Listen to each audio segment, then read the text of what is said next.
Here I have fake Oppo, and let me show you how to take a screenshot on the following device. So at the very beginning, open the screen that you would like to capture, for example music. Let me pick playlists and the song that I've been recently listened to.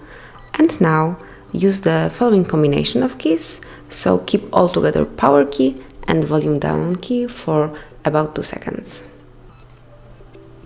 That's it, the screenshot has been made. Now just slide down the upper bar and tap on your screenshot. Here it is. You can delete it, you can share it with your friends, or do whatever you want to with the screen.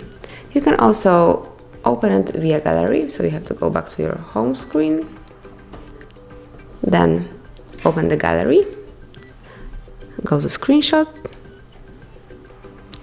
and now select it. Here it is. That's it. Thanks for watching. Please subscribe our channel and leave the thumbs up.